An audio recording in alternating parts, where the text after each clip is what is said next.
Hi, everybody. Welcome to TADTalk once again. I'm here with Nick.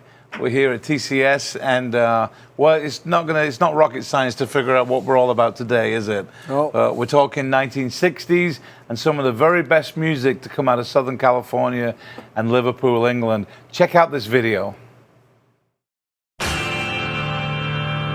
It's been a hard day's night, and I've been working like a dog. It's been a hard day's night. I should be sleeping like a log, but when I get home to you, I find the things that you do will make me feel alright. I know that I've changed your life, I've never done before.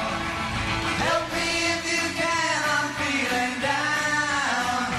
And I do appreciate your being around. Help me get my feet back on the ground. He's a real nowhere man, sitting in his nowhere land, making all his nowhere plans for nobody. It was 20 years ago today. Sergeant Pepper knocked about the play. He was going in and out of style, with the guarantee to raise a smile. So may I introduce to you the nigga number one is you. Was Sergeant Pepper's Lonely Hearts Club Band. We hope you will enjoy the show. Well, you can't beat Beach Boys, and for us, definitely the Beatles, and the leader and member of one of the greatest Beatles tributes out there. Welcome to the show, Glenn Henry. Glenn, how are you? Good, thanks, Terry. Very good, thanks. Looking good. I'm looking at that backdrop. I'm seeing some Beatles paraphernalia back there. Look at that. Well, you know, this is kind of cool. I refer to this as my rock room, and it really has a lot of the favorite guitars of mine and album covers over the years. Not all of my favorites, but some of my favorite guitars. And, you know, when you're growing up as a young boy in the 60s, there's nothing more fascinating, at least to me, than an electric guitar. You know, that was just really cool. Yeah. And so I have I have the Lennon 325 right over my, I guess it'd be left shoulder. And the Stratocaster, the George Harrison Rocky Stratocaster, the psychedelic one, and then the Hofner bass that I play. That's not the one I play, obviously, but like the one that I play. Good stuff. Now, look, Glenn, I've known you for many years, and one of the most impressive things about you, actually, one of the most impressive things not about you is your hair. I'm going to tell you that. But one of the most impressive things about you is, in order to make your Beatles tribute more authentic, at the age of 50-something, early 50s, you decided to restring the guitar and flip it around and learn how to play it left-handed, right? Yeah. And I think I was 52. How do you do that? I mean, I play guitar very poorly. I've known some great guitarists, but how do you flip it around and start playing it upside down? Well, you know, I get many questions about how that was done. And I am playing a left-handed strung bass, Hofner bass, just like Paul, and the Rickenbacker as well. And a friend of mine, you know, he said, you know, if you really want to be authentic and your Beatles show is getting to that level where it's getting a little more national exposure, you should learn to play left-handed. And I said, oh, no way. No way can I do that. And but I did go out and buy the cheaper model left-handed Hofner bass, you know, $400. Yeah. And I brought it home and I held it and I said, there's just no way I can do this. So I set it on my mantle, on the hearth of the fireplace, which is right by the TV. So I had to stare at it every day. And as time went by, I pick it up and occasionally like hold it in my hand while I'm watching TV. And that was the beginning of really learning to master the craft of playing the other way. The irony and the amazing part about the human brain is I I kept learning to play slowly, and I learned one song at a time. You know, the 3-chord songs first, G, and you know, the 1, 4, and the 5, the G, the C, the D, and then the E, and so forth. And I started to learn to play them very slowly. And then as I progressed more and more and more, almost overnight, within a few days to a week, the brain just clicked.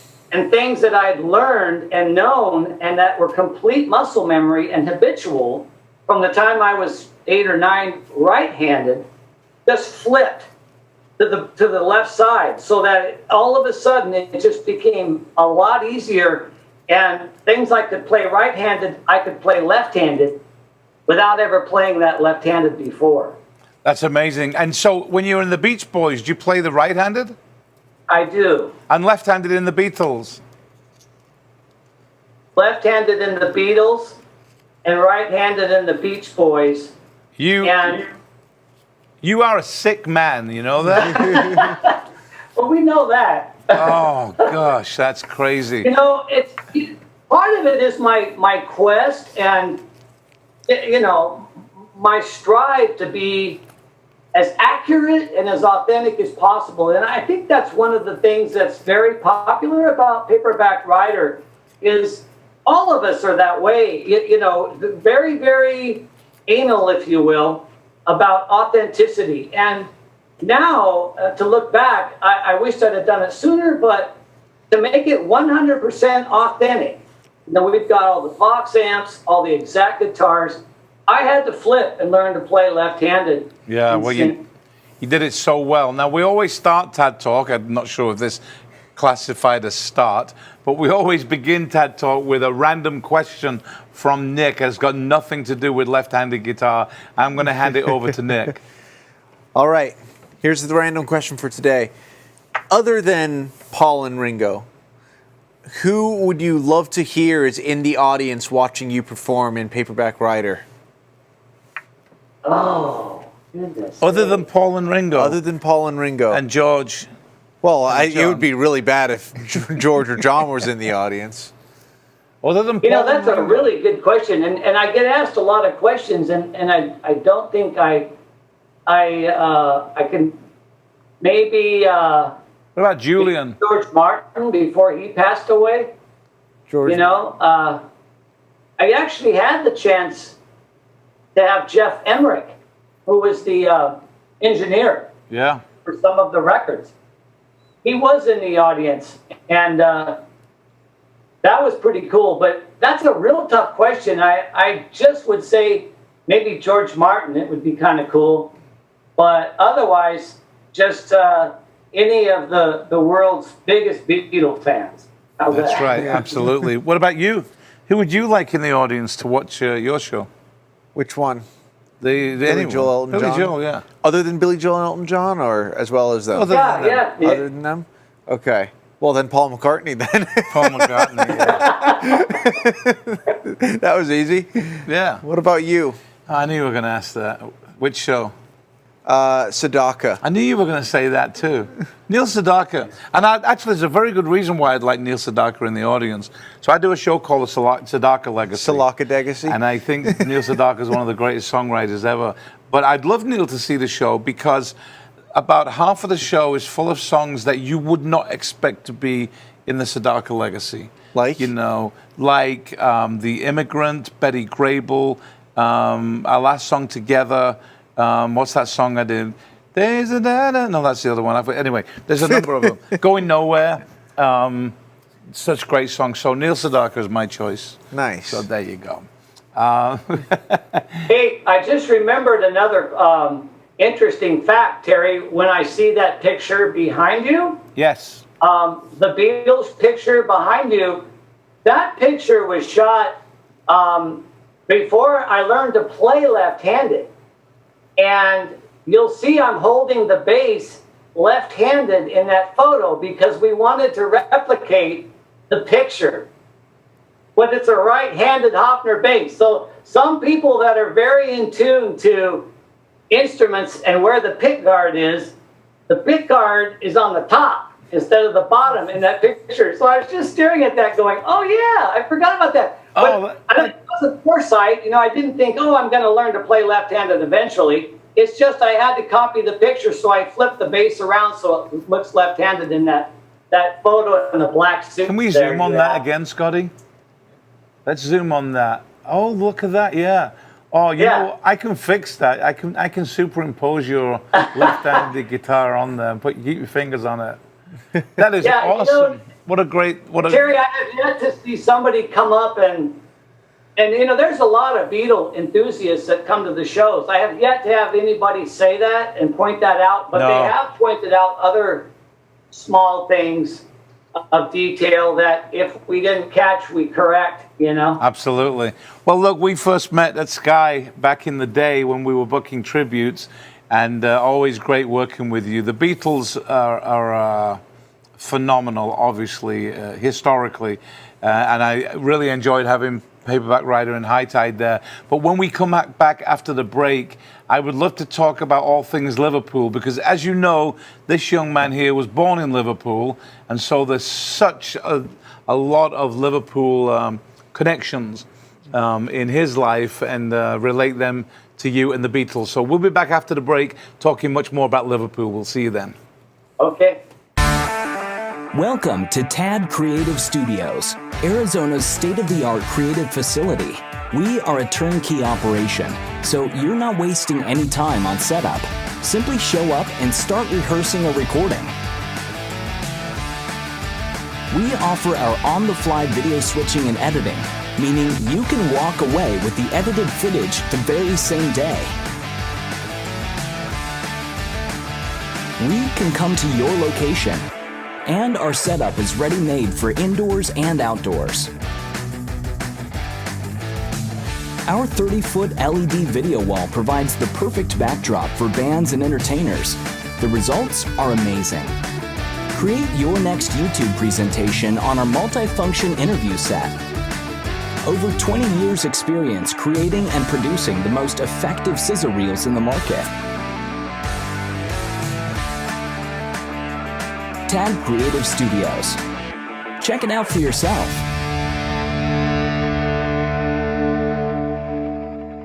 And we're back with part 2 of TAD Talk here with special guest Glenn Henry from Paperback Writer and High Tide. And we're going to talk all things Liverpool. Nick, you were born in Liverpool. You're very proud of that distinction, aren't you? Yes, I am. Born in which hospital?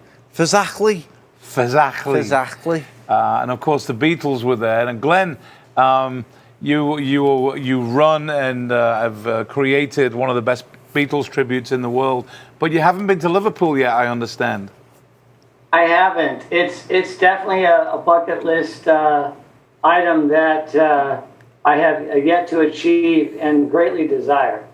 Yeah, we had on the on this show on TAD Talk about 6 weeks ago now. We had a guy on there called Rogue Best, who is Pete Best's younger brother, and he runs a Beatles museum just down from the Cavern, and that was such an insightful interview, wasn't it? Yeah. Some great amazing stories he had. It's fantastic. Incredible stuff. Good stuff. I'm going to ask a question that you guys don't want to answer. Okay. You have to pick one slow song and one fast song from the Beatles. Only one? Only one. You can't say it's between this and that. No, it's one slow song and one fast song as your favorites from the Beatles. All right, Glenn, you can only pick one slow and one fast. Favorite ones. Nick gets the award for the toughest questions.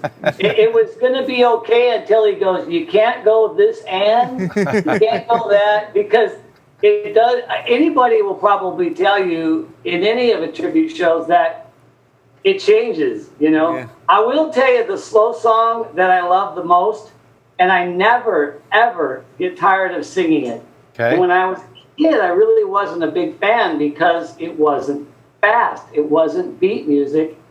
And the slow one would have to be Yesterday. Oh, amazing song. Can't beat it. Amazing. What about the fast one? I would say I Saw Her Standing There. Really? Nice. Yeah. Great song. Yeah, because it's got the Little Richard Woo in it. Woo! Yeah. Yeah, and it rocks. And that particular track, you know, the intro, the Paul count, 1, 2, 3, not 4, 5. Far. Yeah. And Like- it rocks. It just rocks from beginning to end. So It does. Yeah. It does. Definitely. Do we? Are you limiting it to Beatles, or are we stretching over to Wings? Just Beatles. Just Beatles, okay. you would just pick Beatles. a Wings song over a Beatles song? Yeah? Yes. However, my favorite slow song of the Beatles is "There Anybody Going to Listen to My Story? All about the girl who came to stay." Amazing song. The girl. Yeah. I Oh.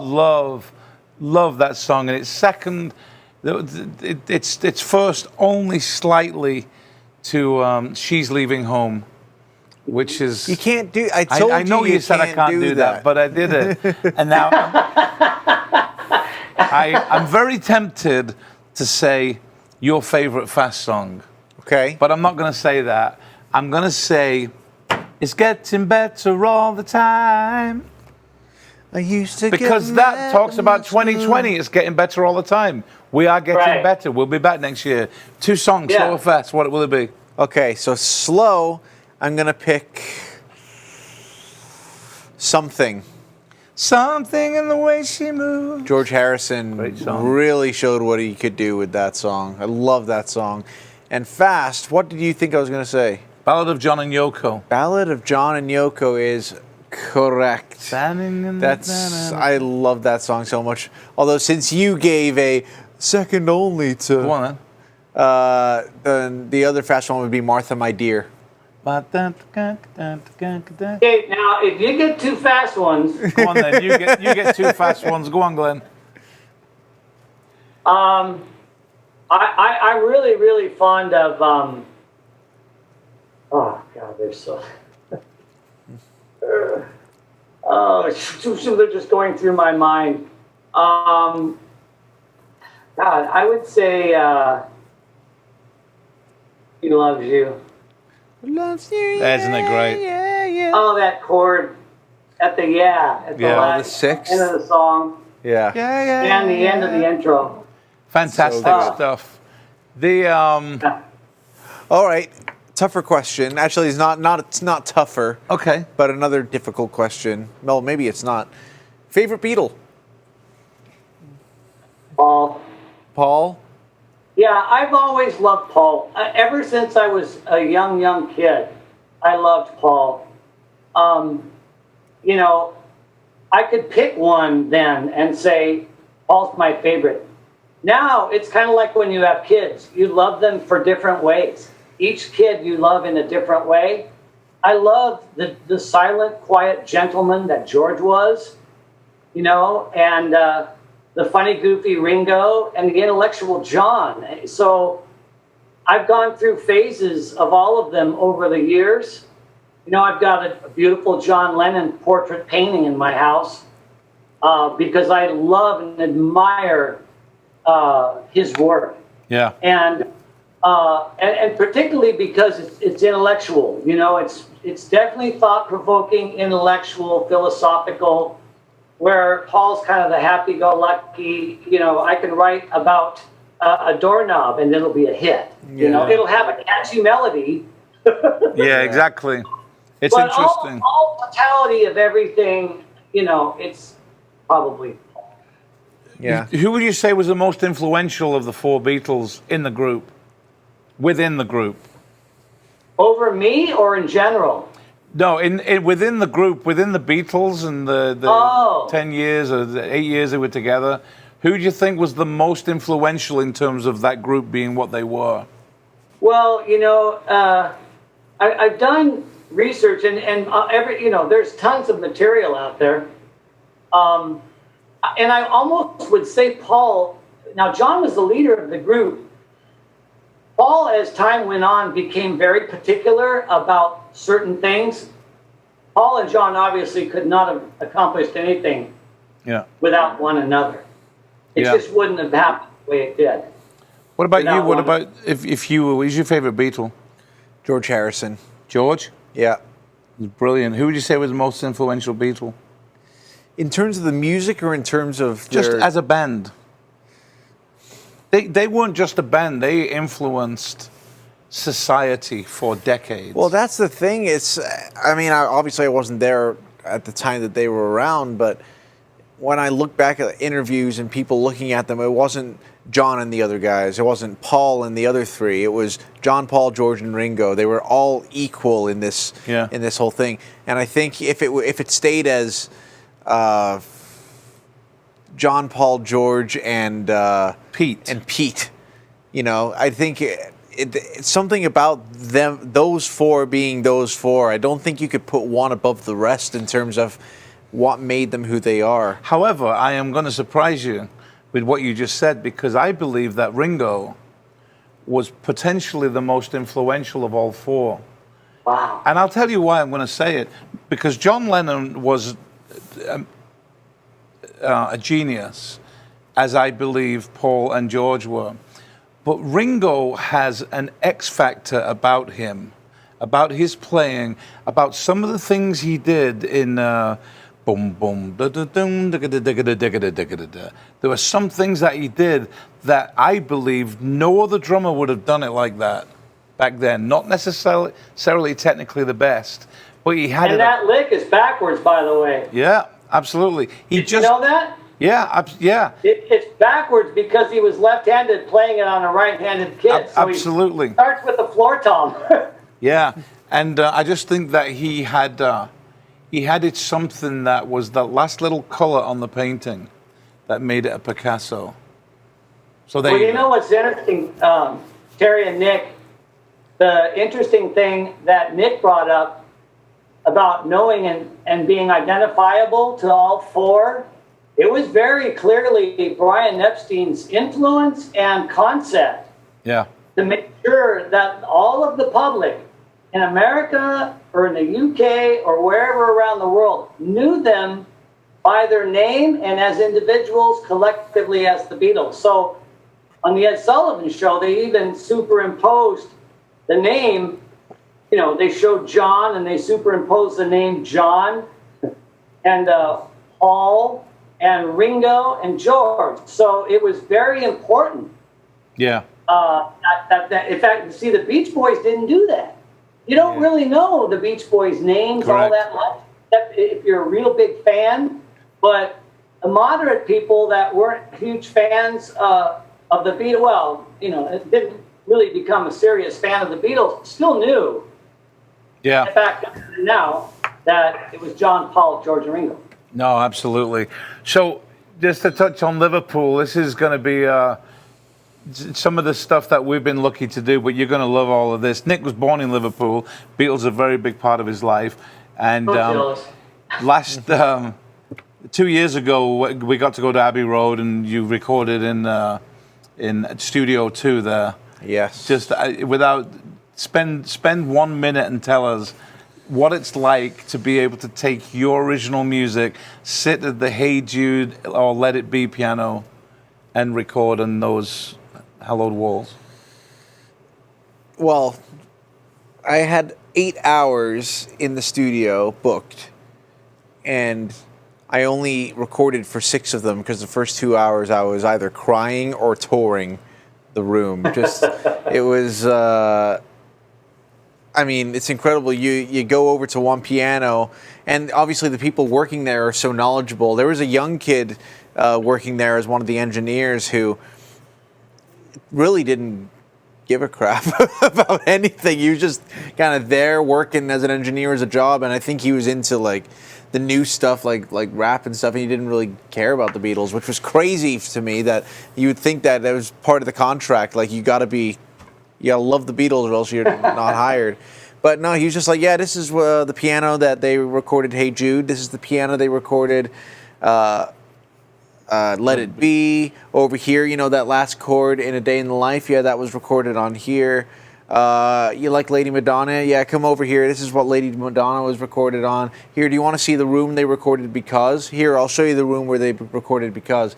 You like all the string work in Eleanor Rigby? Come on into Studio 1. We'll show you where that was recorded. It's like, what? It's like it's honestly like you stepped into a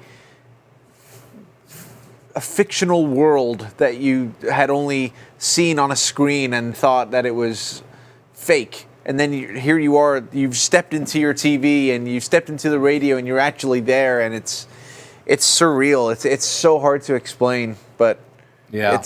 it latches onto you and gets under your skin, and no way it's leaving. Yeah, that was just an amazing day. I mean, we could spend a whole day on Abbey Road, you know. Yeah. Incredible magic in that place. It was so good. But Glenn, there's another story I want to tell you that is really good, and we'll throw a photograph over on here. Nick recorded an album and very close to his Liverpool heritage. So, in fact, I'll let Nick tell the story. Tell us where your cover photograph for the album is taken. So we went back to, and this wasn't one of those things. Sometimes you see something and you're like, oh, that's where I need to take my album, then that's where you do it. But I knew that this is where I wanted to do it. As soon as I knew what this place was. So back in Liverpool, there's a place, and I'm not in any bad way. I'm just not that much of a religious person. Mm-hmm. You know, I've never been really. But there's a place in Liverpool called St. Peter's Church, St. Peter's Cathedral. And I took a picture leaning up against a tree with the church right in the background. And a lot of people who know me know I'm not that religious. So if they see that, they might be like, well, what was the thought process behind that? Well, St. Peter's Church is where John and Paul met for the very first time. And when the Beatles first started. So I got a picture right in that area. I'm holding a little Easter egg. I'm holding John Lennon glasses in my hand. The church is in the background, and then if you were on the other side of the camera, obviously you won't be able to see it on the screen. But if you were on the other side of that camera, you would see the Eleanor Rigby grave right behind it. Yeah. It's going around Liverpool. I remember being on Penny Lane and driving around, and we parked up near Penny Lane, walked over to the roundabout, put headphones on, and just in Penny Lane, and we just walked to the shop, pause it, walk over there, take a picture outside the barber shop. Penny Lane. Yeah, it's great stuff. Every head he had the pleasure to know. You know, that's one of my big favorites too. I'm going to sneak that one in, Nick. Okay? Sounds good. Sounds good. Because it's such a story. I know. I mean, you could go on. Story. You could go on forever and ever. I mean, it's so cool when you're actually in Liverpool and you see all these things that they wrote about. When you go up to the gates of Strawberry Fields and you just look on inside, which I heard now you can actually go into. You never. Oh, is that right? You were never able to, but don't quote me on that. But I think I remember reading some. Probably not right now, but I remember reading somewhere that they actually opened the gates and allowed people in. Yeah. So that would be incredible. It was an orphanage, I believe. Yeah. Well, an orphanage. North. Yeah, that's right. Yeah. There's nothing we'd like more, Glenn, to be able to book Paperback Writer in the UK and at the Cavern. And, can you imagine that? The Cavern, playing there. You know, oh man, I just that's a dream. That's a dream for me. Let's try and make it happen somehow. We haven't even touched on the Beach Boys. Yeah, that's all right. We'll do another. I didn't mean that. A different one. We'll do another. We'll do another show on the Beach Boys at some point.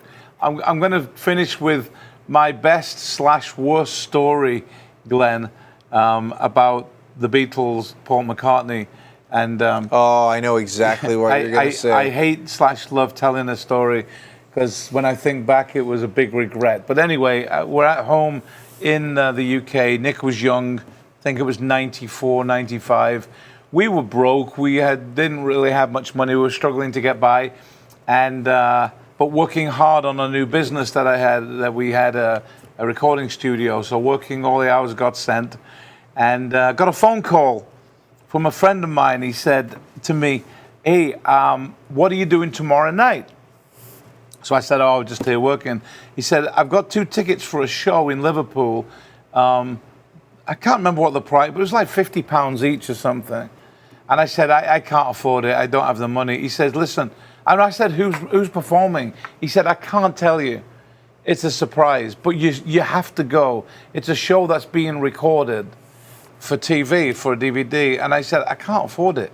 He says, Terry, listen, if you do one thing in your life, please take these tickets off me and go to the show. I went into the house to talk to Anne and say, what do you think? And like me, she said, look, we're broke. We can't, you know, we don't have anything. We can't go. So I called him. I said, look, thank you, we can't. He says, please go to the show. I said, we can't afford it. I'm sorry. I really appreciate it. The next morning after it, I don't think it was the internet. I think it was the newspaper, and read that Paul McCartney had appeared at the Cavern, in the Cavern, and I had tickets with 60 other people to see Paul go back to the Cavern. And I was like, no. I could have bought the tickets and sold them for a lot of money. Or I could have just gone there, but the result was I didn't see Paul McCartney. But Nick did go to a Paul McCartney sound check. I did. I was able to do that, which was amazing. And if I'm right, all the songs he did, it was him on tour a few years ago, and he didn't play any of the songs from the show in the sound check. He played all different songs in the sound check. Oh, that's funny. Oh, yeah, it was awesome. He did. You know what? You might know, we played Billy Joel songs in our Beatles sound check. Yeah. and we play Beatles songs in our sound check.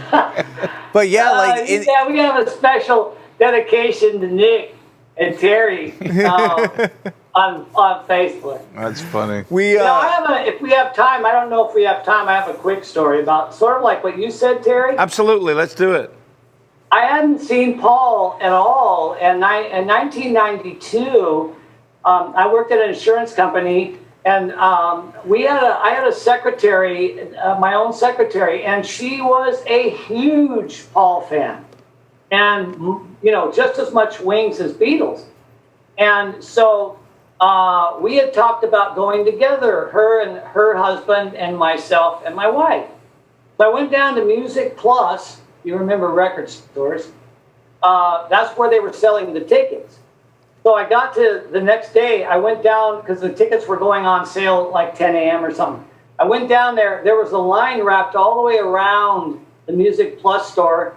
So I got myself in line and waited for about 3 hours. I probably was there at maybe 7 in the morning, 7:30, so 2.5 hours or so, and then another hour or so to get up to the front.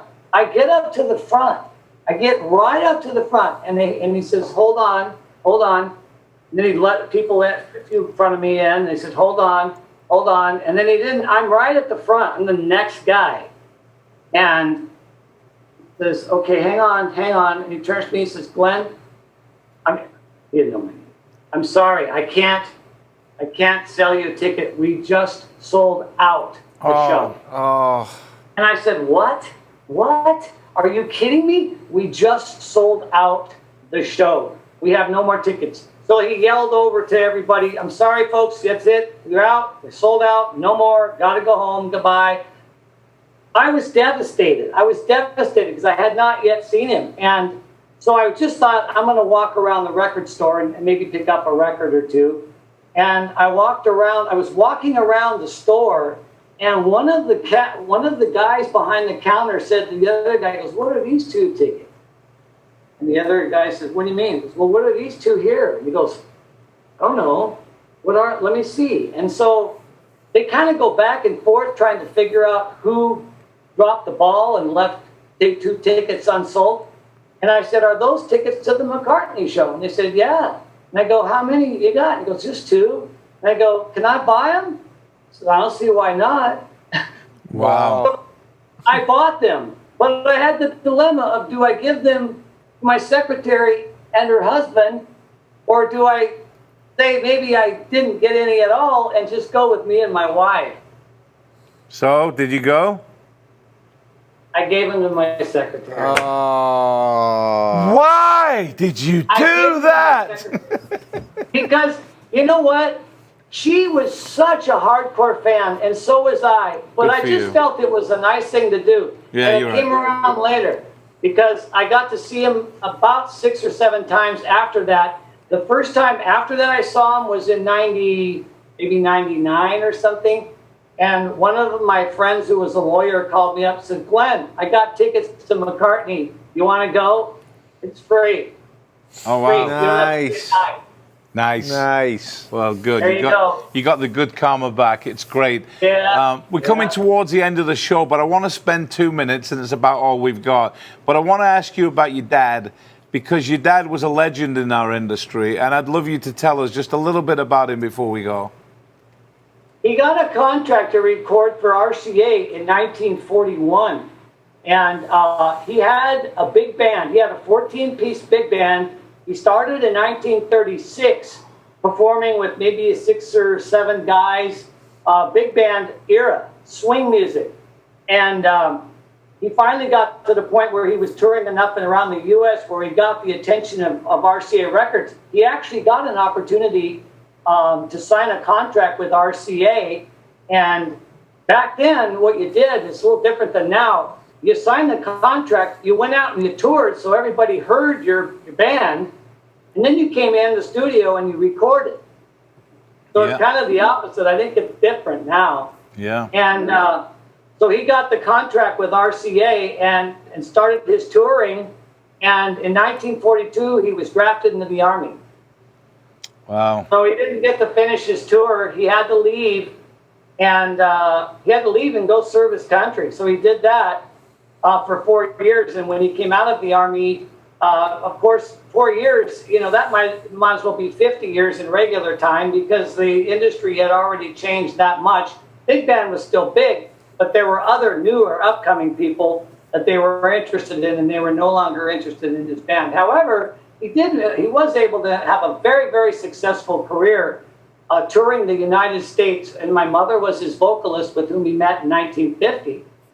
And so from 1950 all the way into the 90s, early 90s, he toured and played his big band and also had a little small combo that he would play up there in Santa Barbara regularly. So he and my mom were both full-time professional musicians, and that was their life. Yeah, I just saw a picture recently of a little Glenn Henry with his dad on stage. It was a cool photograph. And you were so much... he brought me up on when I was 5 years old to sing Hello, Dolly. So that was the first time I ever stood on a stage, just like you two, That's it. It starts off, that's it, the generation game. That's right. Different kind of music, but it's all the same stuff, It's all melody, harmony, and... Absolutely. We love what we do. And you were so much better looking back then, Glenn. I mean, it was amazing. Well, you get older and...